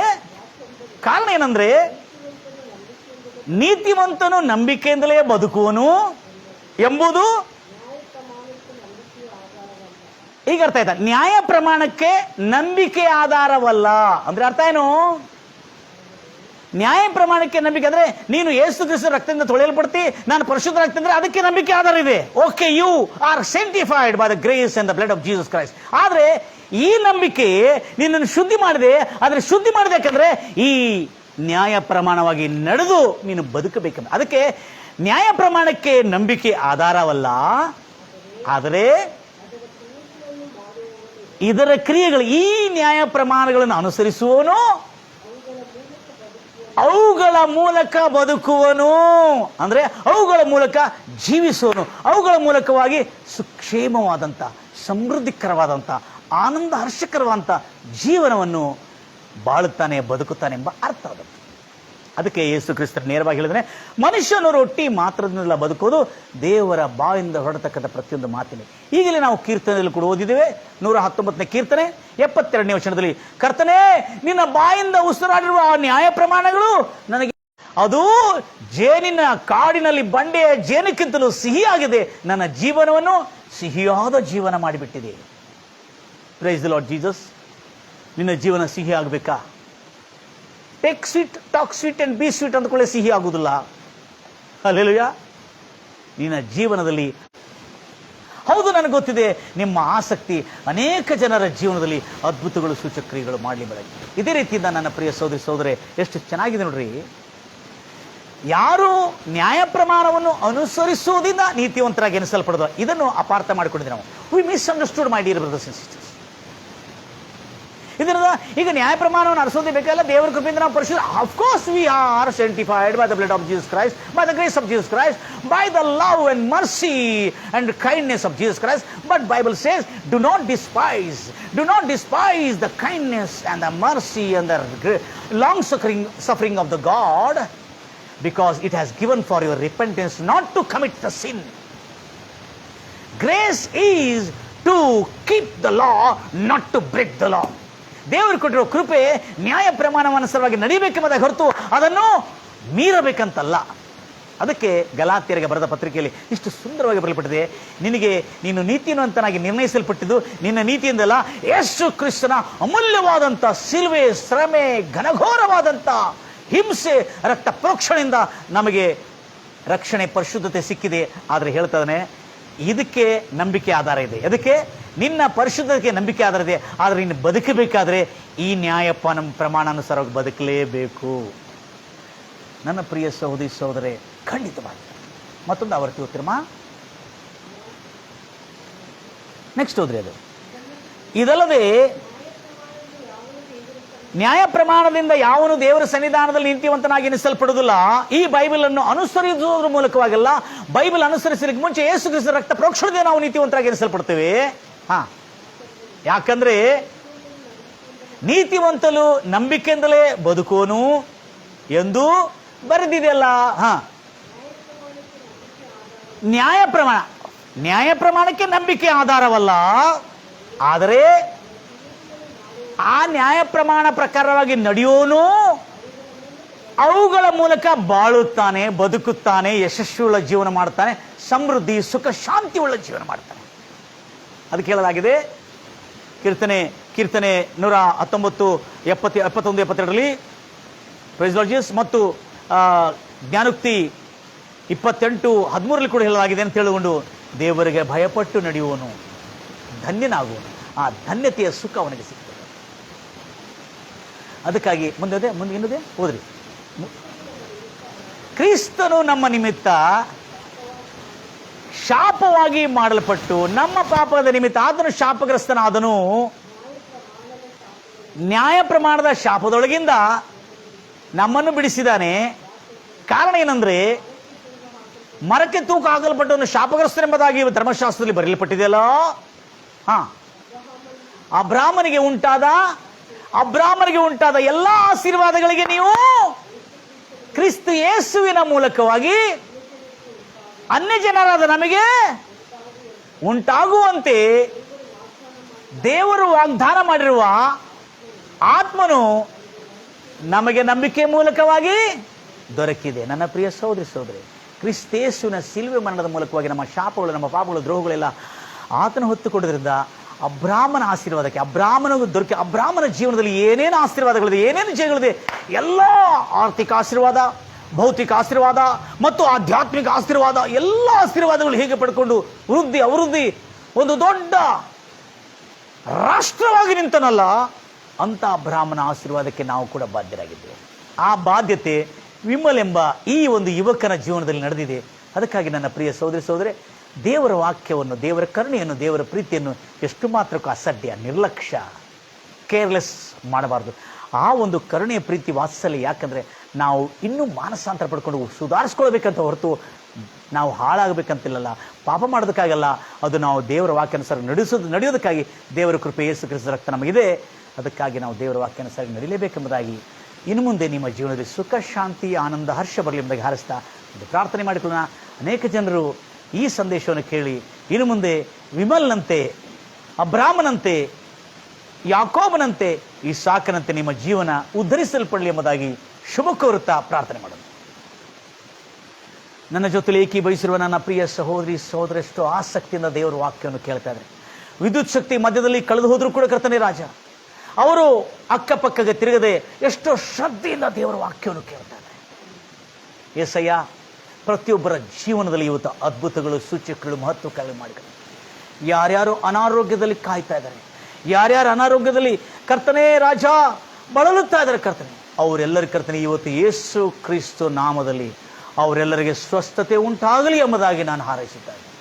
ಯಾರ್ಯಾರು ದಿಗುಲು, ಚಿಂತೆ, ಬಾಧೆಗಳಲ್ಲಿ ನೊಂದುಕೊಂಡು ಅಯ್ಯೋ ಈ ಲೋಕದಲ್ಲಿ ಬದುಕೋದೇ ಬೇಡ ಎಂಬುದಾಗಿ ಅಂದುಕೊಳ್ತಾ ಇದ್ದಾರೆ, ಅವರೆಲ್ಲರ ಜೀವನದಲ್ಲಿ ಸುಖ, ಶಾಂತಿ, ಸಂಪೂರ್ಣ ಬಿಡುಗಡೆ, ಕರ್ತನೆ ಅವರಿಗೆ ರಕ್ಷಣೆ, ಅವರ ಆತ್ಮಕ್ಕೆ ಸಮಾಧಾನವು ಅನುಗ್ರಹಿಸು ಎಂಬುದಾಗಿ ಯೇಸು ನಾಮದಲ್ಲಿ ತಂದೆ ನಿನ್ನ ಹತ್ರ ಕಳಕಳೆಯಿಂದ ವಿನಂತಿಸ್ತಾ ಇದ್ದ ಕರ್ತನೆ. ಯೇಸು ನಾಮದಲ್ಲಿ ಕರ್ತನೆ ಯಾರ್ಯಾರು ಲೋಕದ ಮಾಯದಲ್ಲಿ, ಲೋಕದ ಅಂಧಕಾರದಲ್ಲಿ, ಲೋಕದ ಮಾಯಾಜಾಲದಲ್ಲಿ ಸಿಕ್ಕುಕೊಂಡಿದ್ದಾರೆ ಕರ್ತನೆ, ಅವರೆಲ್ಲರಿಗೆ ನಿನ್ನ ಗಾಯಗಳಸ್ತನ್ನು ಚಾಚಿ ಕರ್ತನೆ ಈಗಲೇ ಕರ್ತನೆ ಅವರ ಕೈಯನ್ನು ಹಿಡಿದು ಕರ್ತನೆ ಆ ಅಂಧಕಾರದಿಂದ ಹೊರತಂದು ಕರ್ತನೆ. ಹೌದು ರಾಜ, ಈಗ ನಾವು ಕೇಳಿರ್ತಕ್ಕಂಥ ಯುವಕನಂತೆ ಅವರ ಜೀವನವನ್ನು ಸಂಪೂರ್ಣವಾಗಿ ಮಾರ್ಪಾಟ ಮಾಡಿ ಸಮೃದ್ಧಿ, ಅಬ್ರಾಮ್, ಈಸಾಕ್, ಯಾಕೋಬನಂತ ಅದ್ಭುತವಾದಂಥ ಜೀವನ, ಸಮೃದ್ಧಿಯುಳ್ಳ ಜೀವನ, ಆರೋಗ್ಯವುಳ್ಳ ಜೀವನ, ಸಂತೋಷ, ಹರ್ಷ ತರ್ತಕ್ಕಂಥ ಜೀವನ, ಸಮಾಧಾನದ ಜೀವನ, ಯಾವ ಕೇಡು ಅಪ್ಪಳಿಸದೆ ರಕ್ಷಣೆಯಲ್ಲಿ ಸುರಕ್ಷಿತವಾಗಿರ್ತಕ್ಕಂಥ ಜೀವನ ಅವರೆಲ್ಲರಿಗೆ ಅರ್ಪಿಸು, ಅನುಗ್ರಹಿಸು ಎಂಬುದಾಗಿ ಹಾರೈಸುತ್ತಾ ಶುಭವೂ, ಕ್ಷೇಮವು, ಸಮೃದ್ಧಿಯೂ, ಅಭಿವೃದ್ಧಿಯು, ಜೀವನದಲ್ಲಿ ಸಮಾಧಾನ, ಶಾಂತಿಯು ಯೇಸು ಕ್ರಿಸ್ತನ ತಿಳಿದುಕೊಂಡು ಅರ್ಥಕೊಂಡು ಯಾರ್ಯಾರು ಯೇಸು ಕ್ರಿಸ್ತನ ಇವತ್ತು ಅಂಗೀಕರಿಸಿದ್ದಾರೋ ಅವರೆಲ್ಲರಿಗೆ ಶುಭವೂ, ರಕ್ಷಣೆ ಆಗಲಿ ಎಂಬುದಾಗಿ ಹಾರೈಸುತ್ತಾ ಯೇಸು ಕ್ರಿಸ್ತ ನಾಮದಲ್ಲಿ ಅವರ ಜೀವನದಲ್ಲಿ ಅನೇಕ ಕಾರ್ಯಗಳು ನಡಿ, ಅವರ ಬಾಳಿನಲ್ಲಿ ನಡೆದಿರ್ತಕ್ಕಂಥ ದೇವರ ಕ್ರಿಯೆಗಳು ಹೀಗೆ ಸಾಕ್ಷಿಯಾಗಿರುವುದರಿಂದ ಅವರ ಮೂಲಕವಾಗಿ ಅನೇಕ ಅನ್ಯ ಜನರಿಗೂ, ತಿಳಿಯಲಾರದವರಿಗೂ, ಮುಗ್ಧರಿಗೂ, ಯಾವ ದಿಕ್ಕು ತಪ್ಪಿ ಹೋಗ್ತಾ ಇದ್ದಾರೆ ಅವರೆಲ್ಲರನ್ನು ಬೆಳಕಿನ ಮಾರ್ಗದಲ್ಲಿ ನಡೆಸತಕ್ಕಂಥ ಸಾಮರ್ಥ್ಯವು, ಶಕ್ತಿಯು ಅನುಗ್ರಹಿಸು ಎಂಬುದಾಗಿ ಕರ್ತನೆಯ ಹಾರೈಸುತ್ತಾ ಯೇಸು ನಾಮದಲ್ಲಿ ಪ್ರಾರ್ಥಿಸ್ತಾ ಇದ್ದೇನೆ ತಂದೆ, ಆಮೇನ್. ನನ್ನ ಪ್ರಿಯ ಸಹೋದರಿ ಸಹೋದರಿ, ಎಷ್ಟು ಆಸಕ್ತಿಯಿಂದ ನೀವು ದೇವರ ವಾಕ್ಯವನ್ನು ಕೇಳುತ್ತಾರೆ. ಇದನ್ನು ನಾನು ಶಾರ್ಟ್ ಮೆಸೇಜ್ ಕೂಡ ನಿಮಗೆ ಶೇರ್ ಮಾಡ್ತೇನೆ. ಅದೇ ರೀತಿಯಿಂದ ಇದನ್ನು ಸಂಪೂರ್ಣ ಮೆಸೇಜ್ ನೋಡೋದಕ್ಕಾಗಿ ಈ ಸಂಪೂರ್ಣ ಮೆಸೇಜ್ ಕೂಡ ನೀವು ನೋಡಿಕೊಂಡು ಅದನ್ನು ಆಶೀರ್ವದಿಸಲ್ಪಡ್ತೀವಿ. God bless you. God love.